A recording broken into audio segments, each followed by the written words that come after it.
Hello guys, आज चाहिँ हामी जोरपाटी काठमाडौँदेखि चाहिँ सुन्दरी जलको लागि चाहिँ घुम्नको लागि साथीहरूसँग जाने सल्लाह गरेर घुम्न जाँदैछौँ। यो चाहिँ जोरपाटीभन्दा अलिकति माथि देख्न सक्नुहुन्छ जोर बस पार्टी।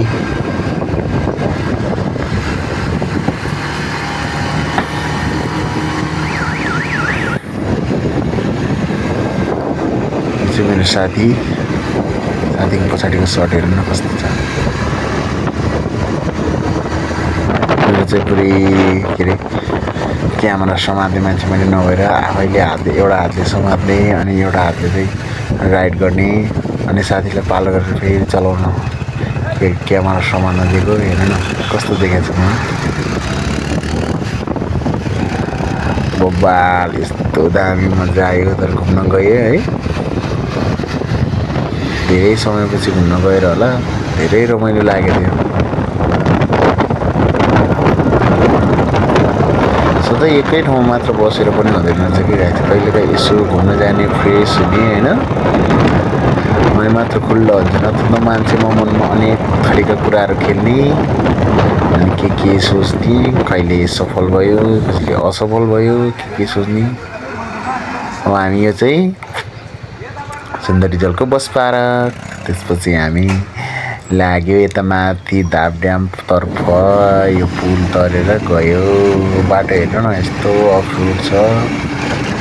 अनि यसमा पनि जरा मैले भिडियो चाहिँ बनाउन छोडेको छैन है। एउटा हातले समातेको छ तर हल्लिरहेछ पुरै गन्टन।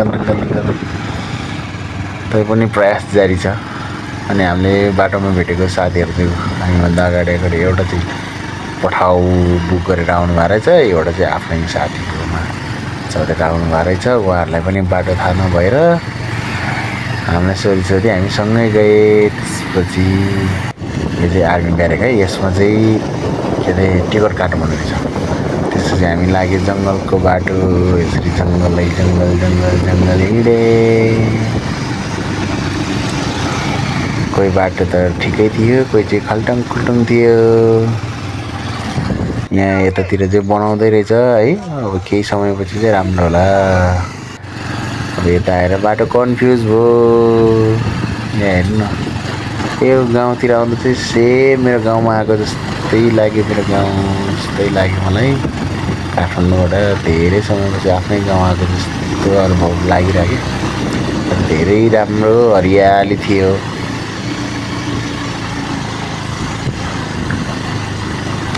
घरहरू पनि कस्तो राम्रो थियो। मेरो साथीले चाहिँ पछाडि फर्की भिडियो बनाइरहेको छ। म चाहिँ फेरि पछाडिबाट भिडियो बनाउँदै गइरहेको छु। एक्लै भयो नि। हामी जम्मा गएको चाहिँ 3टा बाइक, साथीहरू चाहिँ दुईटा बाइकमा चाहिँ दुईजना, म चाहिँ सिङ्गल एक्लै यात्रा। यहाँ हेर्नु न, यहाँबाट कस्तो राम्रो देखेको भ्यूहरू। पुरै जङ्गल, काठमाडौँ पुरै सहर पुरै देखिरहेको।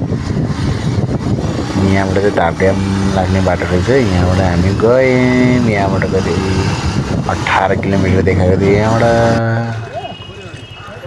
हामीलाई चाहिँ बाटो थाहा नपऱ्यो, पुरै जङ्गलबाट आएको अनि पुरै तिर्खा लागेर हेर्नु न। यहाँबाट पानी खाने बोतल पनि काटेको रहेछ। यहाँ कसले काटेर राखिदिनु भएको रहेछ। अनि त्यहाँबाट हामीले पानी खाएँ।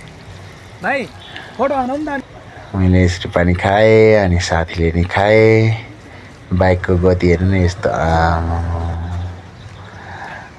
बाटो हेर्नु त यता। ओहो, हेर्नु न, हामी बल्ल तल्ल चढे।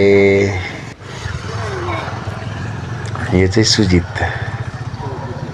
यहाँ हेर्नु न, म बुलेट बाइक स्कुटरहरू नचढेर पुरै बाटोमै छोडेर राख्नु भएको रहेछ। तर हाम्रो पल्सर बाइक चाहिँ पुरै पावरफुल थियो है। हामी पुरै गए। त्यसपछि हेर्नु न बाटो यता। घुमाऊ सुजित ड्राइभर। पुरै बाटो त हिलो थियो। पुरै साथीले साथी गरी भए पनि बल गरी भए पनि हामी प्रयास चाहिँ जारी राख्यौँ। तर किनभने हामीलाई पुग्नु थियो नि त। धापड्याममा हामी कहिले पनि गएको थिएन, फर्स्ट टाइम जाँदै हो।